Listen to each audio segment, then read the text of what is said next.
Thanks. Welcome.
Excuse me.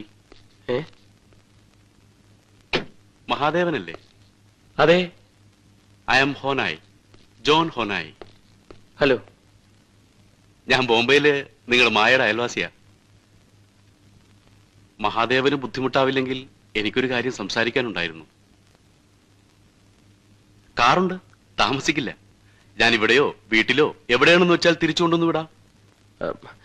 അതിപ്പോ ഞാൻ ഒരു... പ്ലീസ് നോ എന്ന് പറയരുത്. ഒരു 10 മിനിറ്റ് എനിക്ക് വേണ്ടി സ്പെൻഡ് ചെയ്യണം. Please come.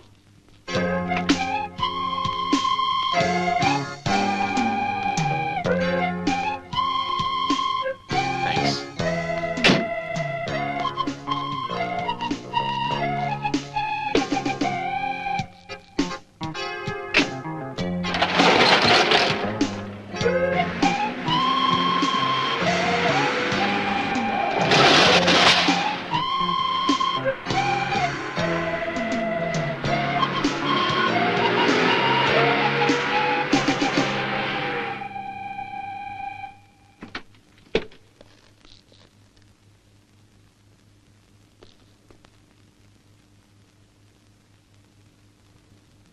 വരൂ.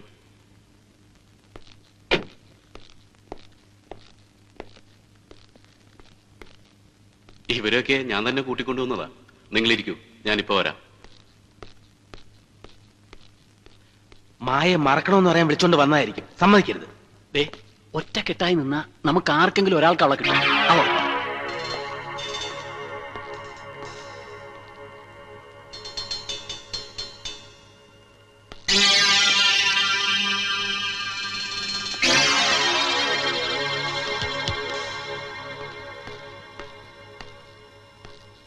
സോറി, എനിക്ക് നിങ്ങളെ ഇങ്ങോട്ട് കൂട്ടിക്കൊണ്ടുവരുവാൻ ഒരു ചെറിയ കള്ളം പറയേണ്ടി വന്നു. മായയുടെ പരിചയക്കാരനാണെന്ന്. സത്യത്തിൽ എനിക്ക് പരിചയം മായയല്ല, സേതുമാധവനെയാ. മായയുടെ ചേട്ടൻ സേതുമാധവനെ. ഇപ്പൊ നിങ്ങളിൽ നിന്ന് എനിക്ക് അറിയേണ്ടതും ആ സേതുവിനെ കുറിച്ചാണ്. ഇത് ആരാന്ന് പറയാമോ?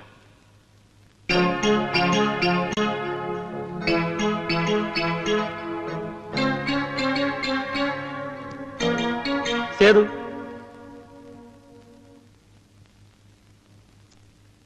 ആ. ഇതോ?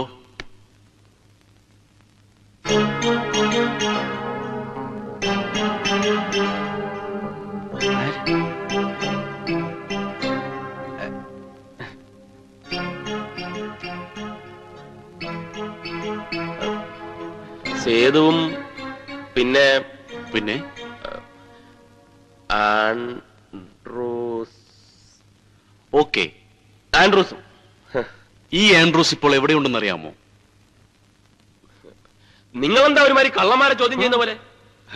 ഞാൻ പറഞ്ഞല്ലോ, എനിക്ക് വേണ്ടി നിങ്ങൾ ഒരു 10 മിനിറ്റ് ബുദ്ധിമുട്ടണമെന്ന്. പ്ലീസ്. ബോംബെയിൽ എവിടെയുണ്ട്? ആ, ഓക്കെ. ഇനി എനിക്ക് ഒരു കാര്യം കൂടി അറിയേണ്ടതായിട്ടുള്ളൂ. ഒരേ ഒരു കാര്യം. ആ പെട്ടി ഇപ്പൊ എവിടെയുണ്ട്? പെട്ടിയാ? ഏത് പെട്ടി? തെളിച്ചു പറയാം. ആൻഡ്രൂസ് സേതുവിന്റെ കയ്യിൽ കൊടുത്തുവിട്ടില്ലേ ഒരു സമ്മാനം, അമ്മച്ചിക്കുള്ള ക്രിസ്മസ് സമ്മാനം? അത് തന്നെ.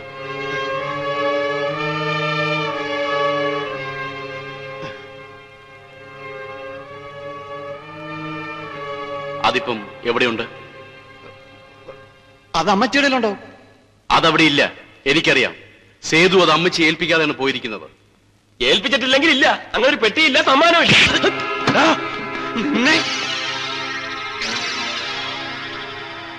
ആ പെട്ടി ഇപ്പൊ എവിടെയുണ്ട്?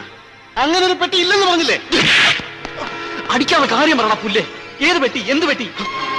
എന്റെ പപ്പയെ പെരുവഴിയിലിട്ട് പട്ടിയെ കൊല്ലണ പോലെ കൊന്നിട്ട് അവന്മാർ അതും കൊണ്ട് ഇങ്ങോട്ട് പോകുന്നത്. അതിപ്പോ എവിടെയുണ്ടെന്ന് എനിക്കറിയണം. ആരെ ഏൽപ്പിച്ചിരിക്കുന്നു എനിക്കറിയണം. പറയണ പട്ടി. എന്റെ ദൈവമേ, ഞങ്ങളെ തല്ലിയിട്ട് ഒരു കാര്യമില്ല ഹോലായി. ഞങ്ങൾക്ക് ഇതൊന്നും അറിഞ്ഞുകൂടാ.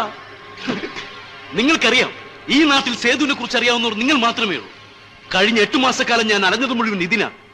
അവനുമായി ബന്ധമുള്ള ഒരുത്തനെ കൈ കിട്ടാൻ.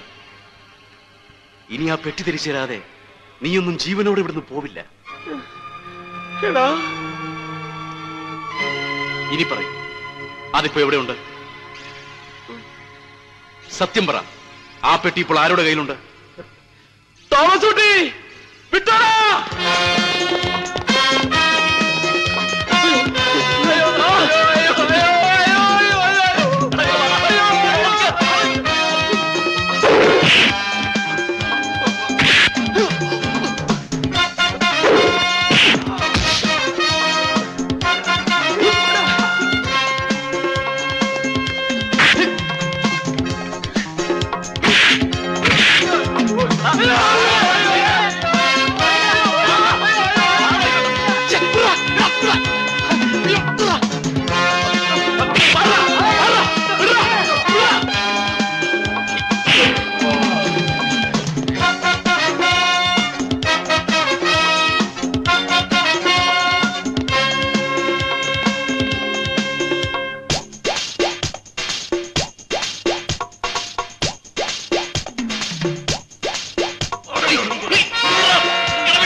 ഞങ്ങൾക്കൊന്നും അറിഞ്ഞുകൂടായേ. ഞങ്ങൾക്ക് ആരെ അറിഞ്ഞുകൂടായേ? അയ്യോ, ഞങ്ങളെ രക്ഷിക്കണേ. അയ്യോ, അറിയാൻ പാടില്ലായിരുന്നെങ്കിൽ നേരെ നിർത്തിയതല്ല ഞങ്ങൾ പറഞ്ഞാലേ. അവരെയൊക്കെ അറിയാമെന്ന് പറഞ്ഞ വെറുതെ കള്ളമാണ്.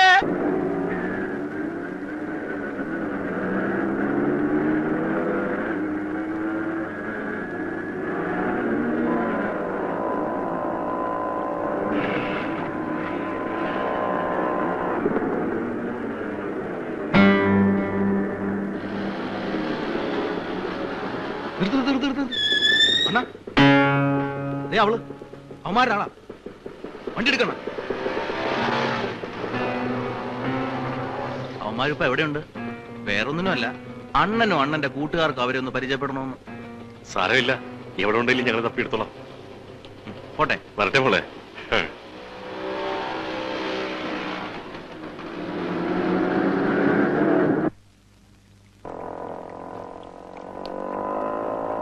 ഗോവിന്ദൻകുട്ടി ഉണ്ടോ? ഇല്ലല്ലോ, രാവിലെ ഒരാൾ വന്ന് കാറ് കയറ്റി കൊണ്ടുപോയതാ.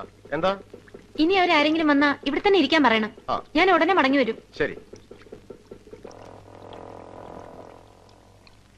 ഗോവിന്ദൻകുട്ടി സാറിന്റെ ടൈം ബെസ്റ്റ് ടൈം. എന്റെ അമ്മേ! അയ്യോ അയ്യോ അയ്യോ!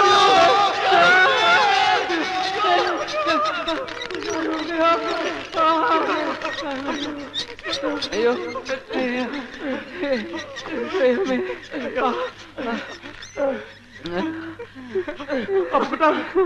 ഗോവിന്ദൻകുട്ടി, തോമസുട്ടി,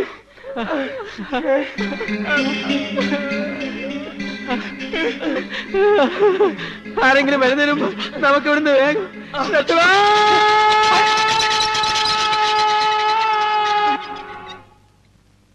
ഞാനിപ്പോ അവരുടെ 4 പേരുടെയും വീട്ടിൽ പോയി അന്വേഷിച്ചിട്ടാ വരുന്നത്. അവരവിടെ എങ്ങുമില്ല.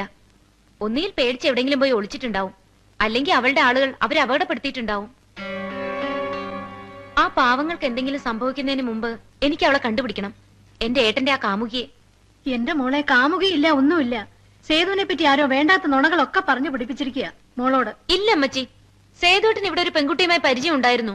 അത് സത്യമാ. സേതുവേട്ടന്റെ ലൈബ്രറിയിലെ മെമ്പർഷിപ്പ് കാർഡ് ഞാൻ കണ്ടു. അതിൽ ഏട്ടനെ ലൈബ്രറി ചേർത്തിരിക്കുന്നത് അവളാ, ഒരു ആനി ഫിലിപ്പ്. അവളെ കാണാൻ വേണ്ടിയാ സേതുവേട്ടൻ ലൈബ്രറിയിൽ ചേർന്നത്. അവിടെ വെച്ചാ അവര് തമ്മിൽ കണ്ടിരുന്നതും സംസാരിച്ചിരുന്നതും. ഈ കഥകളൊക്കെ കേട്ടപ്പോ ആദ്യം ഞാനും വിശ്വസിച്ചില്ല അമ്മച്ചി. പക്ഷെ ഇപ്പോ ഏട്ടനെ പറ്റി കൂടുതൽ അറിയാൻ തുടങ്ങിയപ്പോ അവര് പറഞ്ഞതൊക്കെ സത്യമാകാനാണ് വഴി. ഇല്ല മോളെ, അങ്ങനെയൊന്നും ഉണ്ടാവില്ല. ഉണ്ടായിരുന്നെങ്കിൽ സേതു അതൊന്നും എന്നോട് മറച്ചു വെക്കില്ല. എങ്കി അമ്മച്ചി അറിയാത്ത ഒരുപാട് സത്യങ്ങളും സംഭവങ്ങളും ഇനിയുണ്ട്. ഏട്ടൻ അതൊക്കെ അമ്മച്ചിയിൽ നിന്ന് മറച്ചു വെച്ചത് എന്തിനാണെന്ന് എനിക്കിപ്പോഴും അറിഞ്ഞൂടാ. അമ്മച്ചിക്ക് തരാൻ സേതുവേട്ടന്റെ കയ്യിൽ ഒരു സമ്മാനം ഉണ്ടായിരുന്നു, ആൻഡ്രൂസ് കൊടുത്തുവിട്ട സമ്മാനം. ആ സമ്മാനം അമ്മച്ചിയെ ഏൽപ്പിക്കാതെയാ ഏട്ടൻ ഇവിടുന്ന് മടങ്ങിയത്. ഇനി ഒന്നുകൂടി അറിഞ്ഞോളൂ, ഏട്ടന്റെ ആ ആനി ഇന്ന് പഴയ ആനിയല്ല, ജോസ്ഫൈൻ ആണ്, സിസ്റ്റർ ജോസ്ഫൈൻ.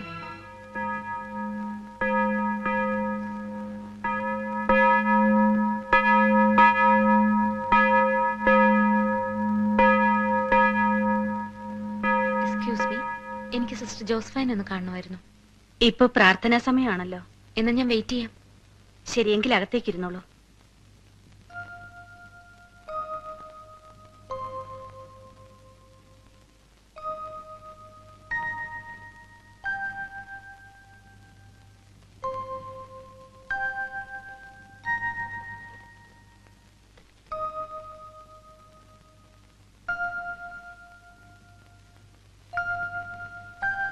ആരാ?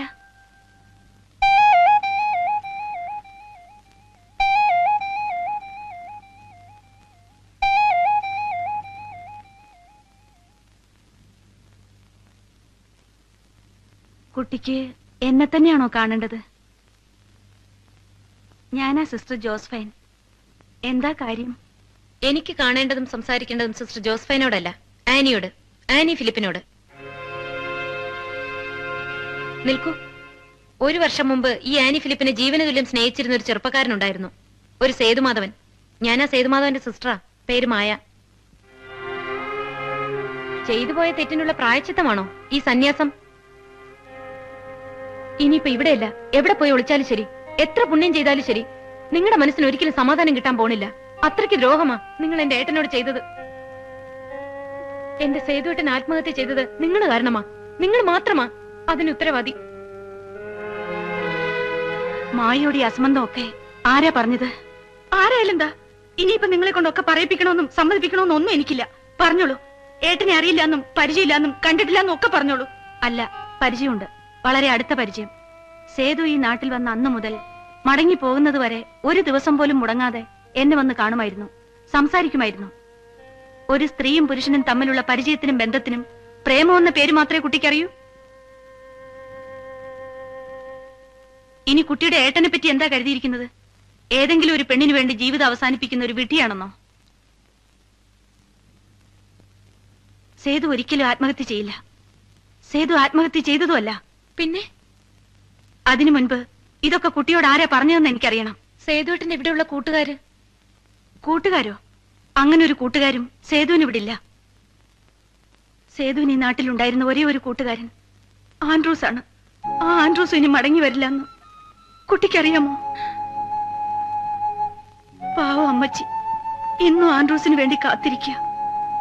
ആ മകന്റെ സമ്പാദ്യങ്ങളും കെട്ടിപ്പറക്കി മരണം അറിയിക്കാൻ വന്നു കയറിയതാണ് സേതു ഇവിടെ. അത് അമ്മച്ചിയോട് പറയാനുള്ള ശക്തി ഇല്ലാതിരുന്നത് കൊണ്ടാ സേതു എന്നെ തേടി വന്നത്. ആൻഡ്രൂസിന്റെ എല്ലാമായിരുന്നു ഈ ആനി ഫിലിപ്പിനെ കാണാൻ വന്നത്.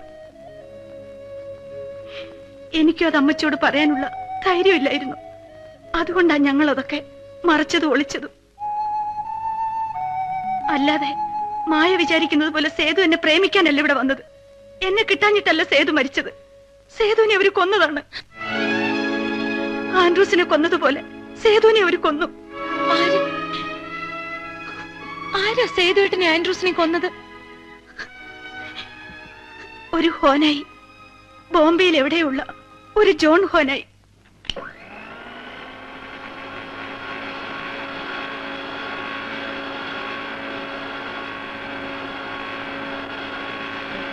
എനിക്കൊന്നും അറിഞ്ഞൂടാ, എനിക്ക് ആരും അറിഞ്ഞൂടാ, എനിക്ക് സേതുവിനെ അറിഞ്ഞൂടാ. ഞാൻ സത്യമാണ് പറയണത്, എന്നെ ഒന്നും ചെയ്യരുത്. അയ്യോ അയ്യോ അയ്യോ, എനിക്ക് ആരും അറിഞ്ഞൂടാ. അയ്യോ സത്യമാണ്. അയ്യോ അയ്യോ അയ്യോ അയ്യോ അയ്യോ അയ്യോ.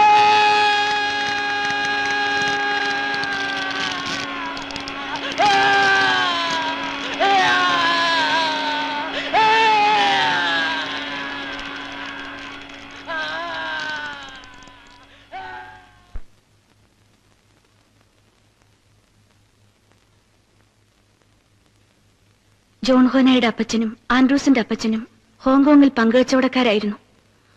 ഒടുവിൽ ഹോങ്കോങ്ങിൽ നിന്നും മടങ്ങുമ്പോൾ കച്ചവടത്തിന്റെ കണക്ക് തീർത്ത കൂട്ടത്തിൽ ആൻഡ്രൂസിന്റെ അപ്പച്ചന്റെ കഥയും തീർത്തിട്ടാ ഹോനായി ബോംബെയിലേക്ക് വന്നത്. അവിടുന്ന് ഇതിന്റെയൊക്കെ ആരംഭം. അന്ന് അമ്മച്ചി ആൻഡ്രൂസിനെയും കൂട്ടി ബോംബെയിലുള്ളതെല്ലാം ഇട്ടെറിഞ്ഞ് ഇങ്ങോട്ട് പോന്നു. അപ്പ ആൻഡ്രൂസിന് വെറും 10 വയസ്സേ ഉണ്ടായിരുന്നുള്ളൂ. പിന്നെ ആൻഡ്രൂസിനേക്കാൾ വേഗം വളർന്നതും വലുതായതും മനസ്സിലെ പകയായിരുന്നു. വളർന്നപ്പോ പകരം ചോദിക്കാനും എല്ലാം തിരിച്ചു മേടിക്കാനും ആൻഡ്രൂസ് ബോംബെക്ക് വണ്ടി കയറി. പിന്നെ 4 വർഷം, നീണ്ട 4 വർഷം കൊണ്ടാ ആൻഡ്രൂസ് പീറ്റർ ഹോനായിക്ക് വേണ്ടിയുള്ള കരുക്കൾ നീക്കിയത്.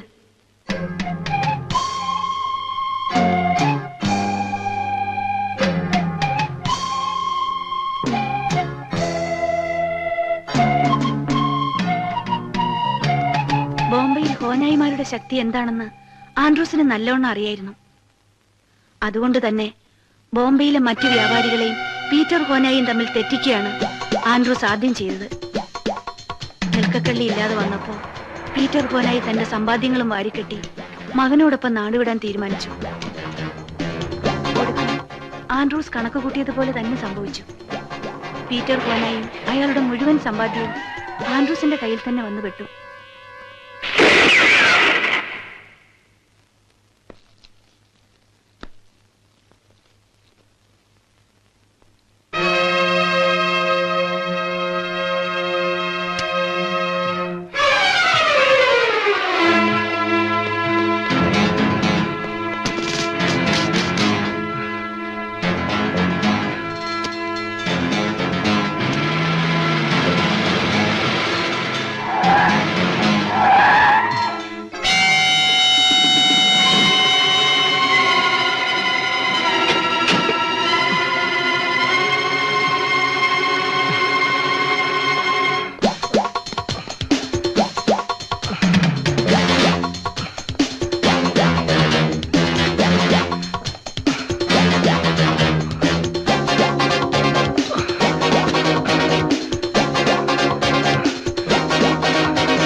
चलो